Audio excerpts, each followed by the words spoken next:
Portugal was a colonial power along the East African coast for 200 plus years, and this video is about the legacies of that era in East Africa. I have a disclaimer before we begin. For the purposes of this specific video, the East African colonial possessions of Portugal were those north of Mozambique. This is because Mozambique remained under Portugal through the late 20th century, and so it followed a far different trajectory from the rest of East Africa. Before going into the legacies of Portuguese rule, we need to keep in mind that the Portuguese never really had a firm hold on East Africa north of Mozambique. Outside of a few large islands and cities such as Zanzibar, Mombasa, Lamu, and Malindi, their influence was thin and continually contested. Another important thing to remember, though, is that although there are many similarities between Portuguese colonialism during that era, there were also major differences between that and what was established during the 19th century, during the so-called Scramble for Africa. As an example, race during the Portuguese era was far less of a differentiator during that era in East Africa, and the more important differentiator was religion. If we exclude Mozambique from this discussion, the era of Portuguese rule in East Africa ran from 1497, when Vasco da Gama came to East Africa, to the year 1698, when they were defeated at Mombasa by the forces from the Sultan of Oman. There were several attempts by Portugal to recapture Mombasa afterwards, but due to the weaknesses of the Portuguese system and new competition from Oman, the Dutch, and other nations, the Portuguese never had much chance of success. For example, in 1699, a force was sent from Lisbon, Portugal, to recapture Mombasa. But when the fleet rounded the Cape of Good Hope, the captain, who was at the head of that fleet, decided to head straight for India and avoided Mombasa altogether. He was able to avoid this assignment by simply claiming lack of pilots familiar with the local reefs and sandbars along the East African coast. The closest Portugal came to recapturing Mombasa was in the years 1728 to 29, when they briefly held Fort Jesus. Now on to the legacies of that era.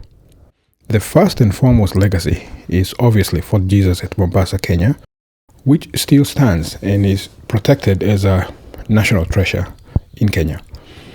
As testament to Portuguese architecture and workmanship, there are many other forts all over the world dating to the same time period.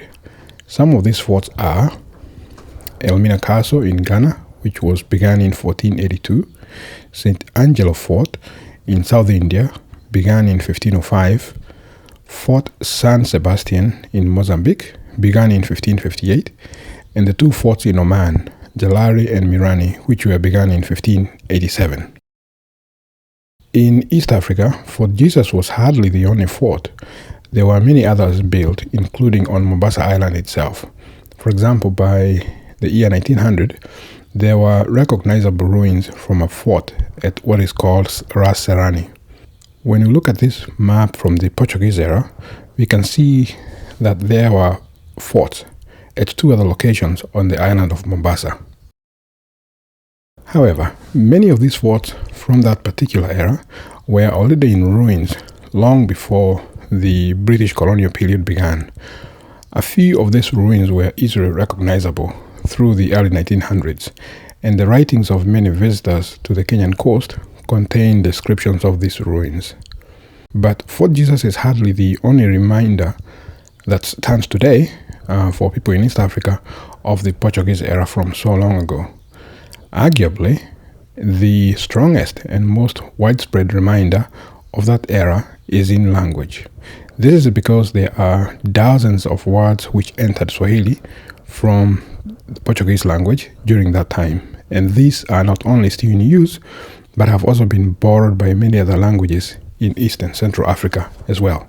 Because of the circular way that languages evolve and borrow from each other, the Portuguese origin of some of the following may not be readily obvious, and some may require some study, and there possibly could be some that are open to debate.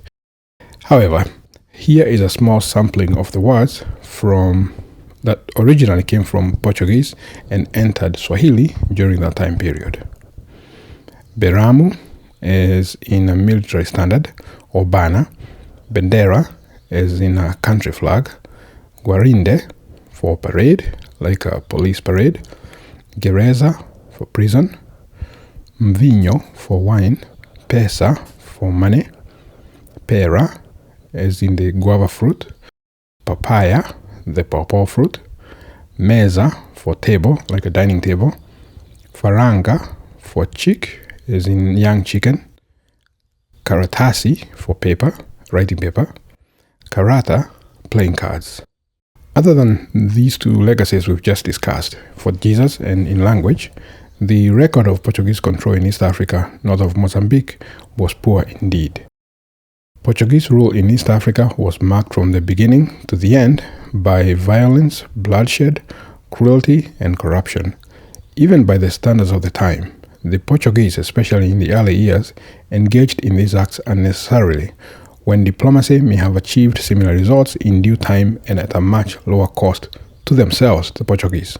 Since faith was a major factor for the Portuguese overseas empire during that era, one would have expected that the reminders of that era to persist in religion, but that was not the case. Some Portuguese observers at the time appreciated the complete lack of Christian evangelism amongst the local people. For example, there was one priest who journeyed from Kilwa to Mombasa in the year 1569, and he wrote that there was a fort whose construction had been ordered in Mombasa, and the foundation had been laid. But, in quotes, the work was not continued. Neither was the culture of Christianity which our people then pretended to establish there, close quotes. The priest laid the blame on the Moors, due somehow to their quotes, their custom to administer poison, close quotes.